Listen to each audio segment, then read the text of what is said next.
नमस्कार, मी प्रतीक्षा. आवाज इंडिया मराठीमध्ये आपल्या सर्वांचं स्वागत आहे. तर एक नजर टाकूया आजच्या टॉप 20 महत्त्वाच्या घडामोडींवर. आज राज ठाकरे आणि उद्धव ठाकरे मुंबई महानगरपालिका निवडणुकीसाठी संयुक्त जाहीरनामा प्रसिद्ध करणार आहेत. यासाठी राज ठाकरे तब्बल 20 वर्षांनंतर शिवसेना भवनात जाणार आहेत. तर ठाकरे बंधू यंदा 6 प्रचार सभा घेणार आहेत. तर देवेंद्र फडणवीस आणि एकनाथ शिंदे देखील प्रचार सुरू करतील. जाहीरनाम्यात वीज बिल, बेस्ट बस दर, पाळणा घर, शासकीय महाविद्यालयांबाबत मोठ्या घोषणांचा समावेश असण्याची शक्यता आहे. मुख्यमंत्री देवेंद्र फडणवीस आज अमरावती दौऱ्यावर आहेत. महानगरपालिका निवडणुकीसाठी त्यांचा पंचवटी चौक ते साईनगरपर्यंत 8 किलोमीटर लांब रोड शो होणार आहे. सुरक्षेसाठी 800 पोलीस तैनात आहेत. भाजपचे नेते किरीट सोमय्या यांचा मुलगा नील सोमय्या मुलुंडच्या वॉर्ड क्रमांक 107 मधून निवडणुकीस उतरते. तर या वॉर्डमध्ये शिवसेना ठाकरे गटाकडून त्यांच्या विरोधी उमेदवार न दिल्याने त्यांचा विजयाचा मार्ग सोपा झाल्याचं बोललं जातंय. शिवसेना ठाकरे गटाचे खासदार संजय राऊत म्हणाले की किरीट सोमय्या महाराष्ट्राचे आणि मराठी हितांचे विरोधक आहेत असं म्हटलंय. मुंबई महानगरपालिकेच्या निवडणुकीसाठी महायुतीच्या प्रचाराला काल वरळीत औपचारिक सुरुवात झाली. मुंबईत मुख्यमंत्री देवेंद्र फडणवीस यांनी या सभेत ठाकरे गटावर जोरदार टीका करत मेट्रो, कोस्टल रोड आणि बीडीडी चाळ यांसारखी विकास कामे महायुती सरकारने केली असल्याचं सांगितलंय. त्यांनी उद्धव ठाकरे यांनी विकासात अडथळे आणल्याचा आरोप देखील केला आणि आदित्य आणि अमित ठाकरे यांना अबोध बालक असे म्हटलंय. उपमुख्यमंत्री एकनाथ शिंदे यांनी सांगितलंय की पुढील वर्षभरात मुंबई खड्डेमुक्त होईल आणि सर्व रस्ते हे 100% कॉन्क्रीटीचे होतील.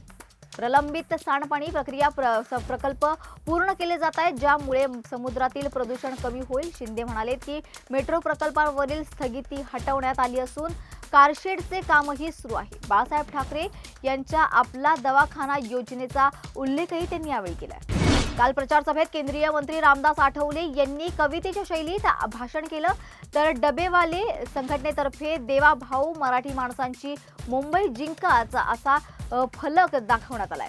तर भाजप मुंबई अध्यक्ष अमित साटम यांनी ठाकरे गटावर भ्रष्टाचाराचे आरोप केले. मुंबई महानगरपालिका निवडणुकीत महायुतीत आरपीआयला जागा वाटप फारच कमी मिळाल्याने पक्षात नाराजी दिसते. भाजपकडून 1 आणि शिवसेनेकडून 1 जागा मिळाल्याने आरपीआयने मुंबईत 13 जागांवर स्वतंत्रपणे उमेदवार उभे करण्याचा निर्णय घेतलाय. केंद्रीय मंत्री रामदास आठवले महायुतीच्या प्रचार सभेत उपस्थित राहिल्याने राजकीय वर्तुळात चर्चा सुरू झाली आहे. पुण्यात विद्यार्थ्यांशी संवाद साधताना भाजप नेते धनंजय मुंडे यांनी सिनेमातील नायक आणि खलनायक यांच्याबाबत महत्त्वपूर्ण विधान केलंय. ते म्हणाले की खलनायक प्रेक्षकांच्या लक्षात जास्त राहतो तर नायक विस्फुर्तीत जातो. मुंडेंनी विद्यार्थ्यांना धुरंधर चित्रपटातील नायक कोण असं विचारले असता त्यांनी अक्षय खन्नाचं नाव घेतलं. तर रणवीर सिंगचे नावही लक्षात राहिलं नाहीये असं त्यांनी नमूद केलंय. राजकारणाशी जोडून त्यांनी सांगितलंय की महाराष्ट्रात सगळ्यात नंबर 1 ला मत घेऊन निवडून दिले तरी संकट येतात आणि पण समर्थक पाठीशी असतील तर काळजी करण्याची गरज नाही. शिंदे गटाचे नेते रवींद्र धंगेकर यांनी भाजपवर गंभीर आरोप केलेत. त्यांनी म्हटलंय की मी सुरुवातीपासूनच सांगत होतो की हे लोक युतीत फसणार आहेत. शेवटच्या टप्प्यात एबी फॉर्म देखील पोहोचवता आले नाहीयेत. आमचे कार्यकर्ते गाफील राहिले आणि त्यामुळे 165 उमेदवार उभे करता आले नाहीयेत. फक्त 110 उमेदवार आमच्या सोबत आहेत. धनगेकरांच्या या विधानामुळे भाजप शिवसेना युतीत वाद पेटण्याची शक्यता आहे. माजी विरोधी पक्षनेते अंबादास दानवे यांनी आरोप केलाय की शासकीय वैद्यकीय महाविद्यालयाचे अतिरिक्त अधिष्ठाता डॉक्टर शिवाजी सुकरे यांनी महापालिका निवडणूक लढवू इच्छिणाऱ्या उमेदवारांना फोन करून धमकी दिली आहे. दानवे यांच्या मते हा आचारसंहितेचा थेट भंग आहे आणि त्यांनी निवडणूक आयुक्तांकडे तातडीने चौकशीची मागणी केली आहे. प्रशासन कारवाई करत नसेल तर शिवसेनेच्या वतीने रस्त्यावर आंदोलन करण्याचा इशारा देखील यावेळी देण्यात आला आहे. राज्य निवडणूक आयोगाने नागपूर महापालिका निवडणूक पार्श्वभूमीवर उमेदवारांना अंतिम मतदार यादी प्रति पृष्ठ 2 रुपये शुल्क आकारण्याचे आदेश दिले. प्रत्येक यादीसाठी 5,000 ते 10,000 रुपये खर्च येऊ शकतो. काँग्रेसचे निर्णयावर टीका करत म्हटलंय की महागाईमुळे लहान पक्ष आणि अपक्ष उमेदवारांना यादी मिळवणं कठीण होईल आणि प्रचारावर परिणाम होऊ शकतो. राज्यातील 29 महापालिकांच्या निवडणुकीत 67 उमेदवार बिनविरोध निवडून आल्याने वाद निर्माण झालाय. विरोधकांच्या आरोपानुसार उमेदवारी मागे घेण्यासाठी दबाव, धमक्या आणि आमिषांचा वापर केला जातोय. खासदार संजय राऊत आणि मनसे अध्यक्ष राज ठाकरे यांनी चिंता व्यक्त केली आहे. राज्य निवडणूक आयोगाने चौकशीचे आदेश दिले असून चौकशी पूर्ण होईपर्यंत बिनविरोध उमेदवारांचा निकाल जाहीर केला जाणार आहे. पुणे महानगरपालिका निवडणुकीच्या प्रचार दरम्यान हडपसर परिसरात एका अपक्ष उमेदवाराचा मृत्यू झाल्याने राजकीय वर्तुळात एकच खळबळ माजली आहे. प्राथमिक तपासानुसार सादिक उर्फ बाबू कपूर यांनी वैद्यकीय वाद आणि मानसिक तणावामुळे टोकाचं पाऊल उचलल्याचं आढळलं.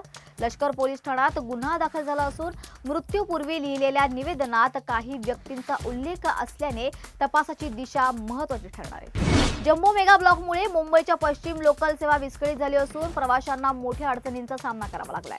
अनेक ट्रेन रद्द झाल्याने रेल्वे स्थानकांवर ताण वाढला असून गर्दी आणि गोंधळ निर्माण झाला. प्रवाशांना पर्यायी मार्गांचा सल्ला देण्यात येतो. परंद गावातील एका दगडखाणीमध्ये PDPL कंपनीवर अवैध उत्खननाचा आरोप केला जातोय.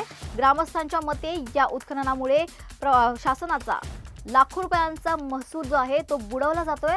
ग्रामस्थांनी प्रशासनाकडे तक्रार केला असूनही कारवाई करण्यात टाळाटाळ होत असल्याचं सांगितलं जात आहे. तसेच अवैध उत्खननासाठी लागणाऱ्या झाडांची कत्तल देखील झाल्याचं ग्रामस्थांचा आरोप आहे. मुंबई आणि महाराष्ट्रात गेल्या काही दिवसांमध्ये हवामान बदललंय. उत्तरेकडील शीतप्रवाह आणि दक्षिणेकडील ढगाळ वातावरणामुळे राज्यातील किमान तापमानात वाढ नोंदवली गेली आहे. भारतीय हवामान विभागाने सांगितलंय की पुढील काही दिवसांमध्ये कडाक्याची थंडी तर नसेल, पण पहाटे आणि रात्री गारठा जाणवू शकतो. मुंबईत कमाल तापमान हे 32 अंश सेल्सिअस, किमान तापमान हे 18 अंश सेल्सिअस राहण्याचा अंदाज वर्तवला जातोय. भारत आणि न्यूझीलंड यांच्यातील 3 दिवसीय सामन्यांची मालिका ही 11 जानेवारीपासून सुरू होणार आहे. भारताच्या संघात शुभमन गिल, श्रेयस अय्यर आणि मोहम्मद सिराज यांचा पुनरागमन झालंय, तर रोहित शर्मा आणि गिल ओपनिंग करतील.